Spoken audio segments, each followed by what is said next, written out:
Shalom, Ibu Bapak, saudara yang kekasih di dalam Tuhan Yesus Kristus. Pada saat ini, karena suatu keadaan, kita masih beribadah di rumah kita masing-masing. Oleh karena itu, mari kita tetap berfokus kepada firman Tuhan. Dalam ibadah pada saat ini, pembacaan firman Tuhan diambil dari Kitab 1 Raja-Raja pasal 2 ayat 10 sampai dengan ayat 12, dilanjutkan pasal 3 ayat 3 sampai dengan 14, dan nats firman Tuhan dari surat Efesus pasal 5 ayat 15. Marilah kita bersama-sama merenungkan firman Tuhan dengan terang tema hidup dalam hikmat Allah. Jemaat yang terkasih dan diberkati dalam hikmat Tuhan, setiap manusia mengharapkan kesejahteraan atau kebahagiaan di dunia.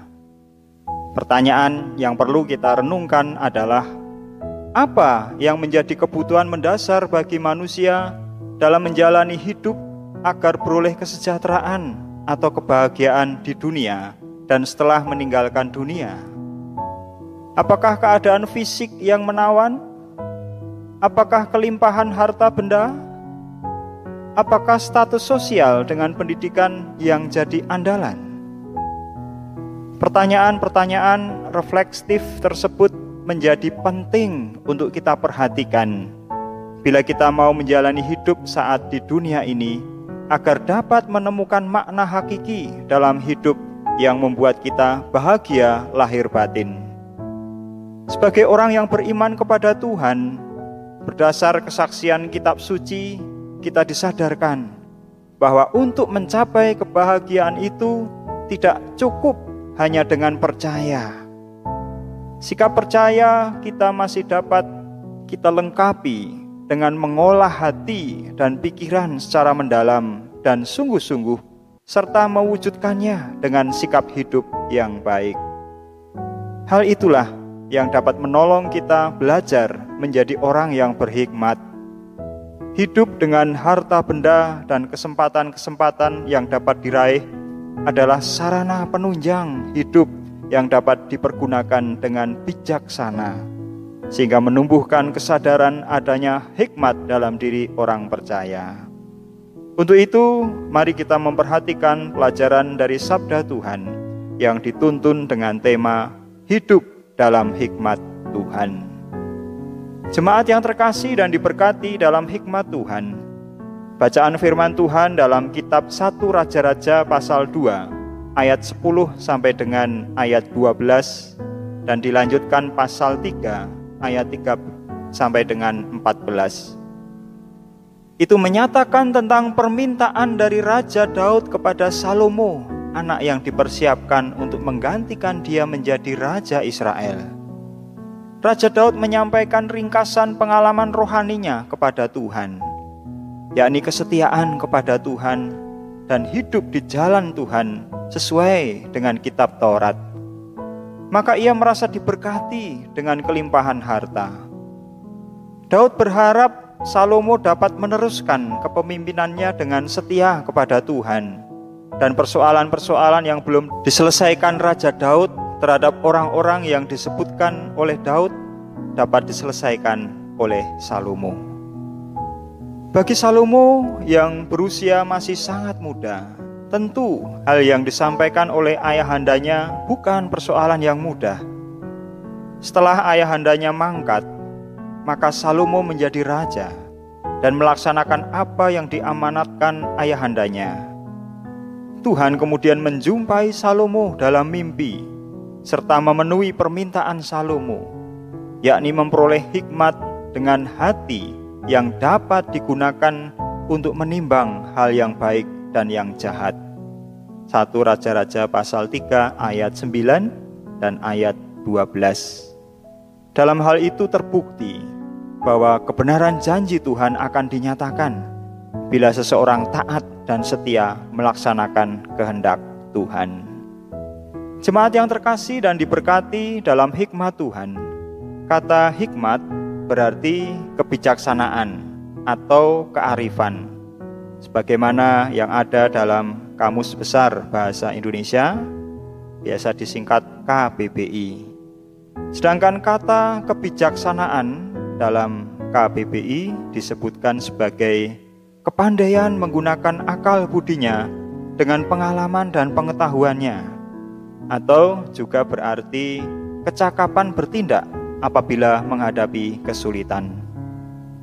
Dalam ensiklopedia Alkitab masa kini disebutkan bahwa hikmat dalam bahasa Ibrani kokhma dan bahasa Yunani sophia, hikmat senantiasa adalah hal praktis, bukan teoritis. Pada dasarnya hikmat adalah kepintaran mencapai hasil, menyusun rencana yang benar untuk mencapai hasil yang dikehendaki. Tempat kedudukannya ialah hati, pusat keputusan moral dan intelektual. Oleh karena itu, berkaitan dengan bacaan sabda Tuhan yang telah kita terima, maka perihal hidup dalam hikmat Tuhan, apa yang disampaikan Raja Daud, Raja Salomo, dan Rasul Paulus dalam Nats Efesus pasal 5 ayat 15, kiranya mendorong kita untuk dapat menghayati bahwa hidup yang kita jalani saat ini sesungguhnya berjalan menuju hidup kekal di dalam Tuhan Yesus. Bila kita mau menjadi orang yang berhikmat dan hidup dalam Tuhan, maka yang harus kita wujudkan adalah yang pertama, melakukan kewajiban dengan setia terhadap Tuhan Allah, hidup menurut jalan yang ditunjukkannya, dan dengan tetap mengikuti segala ketetapan, perintah, peraturan, dan ketentuannya. Hal yang kedua adalah memfungsikan hati yang faham menimbang untuk membedakan yang baik dan yang jahat. Ini sebenarnya yang diminta oleh Raja Salomo dan dikabulkan oleh Tuhan dalam 1 Raja-Raja pasal 3 ayat 9 dan ayat 12. Hal yang ketiga adalah memiliki rasa takut akan Tuhan dengan berakal budi yang baik. Dan hal yang keempat, marilah kita memperhatikan dengan seksama bagaimana seseorang menjalani hidup, jangan seperti orang bebal, tetapi seperti orang arif. Demikian dalam Efesus pasal 5 ayat 15, dan ayat yang ke-16 adalah supaya kita mempergunakan waktu yang ada dengan baik.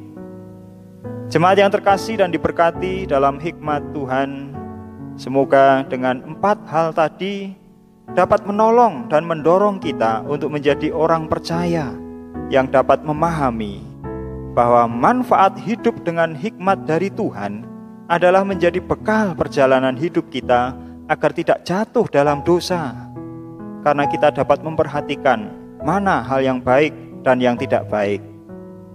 Hikmat itu juga menjadi bekal menggunakan sarana hidup berupa harta benda untuk kebaikan.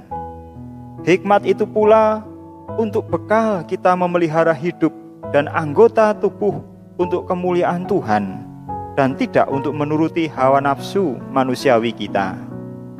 Hikmat itu juga yang menjadikan bisa bersikap rendah hati terhadap sesama, hingga kita merasakan kesejahteraan hidup. Pada akhirnya, jangan sampai kita kehilangan semangat, merasa tidak memiliki hikmat hanya karena berpendidikan rendah. Siapa saja yang memiliki kesempatan belajar lebih tinggi, bahkan sampai perguruan tinggi, semoga semakin berhikmat. Bila kita melakukan dengan segenap hati, maka Tuhan sudah berjanji memberikan berkat. Amin. Saat hening untuk kita semua.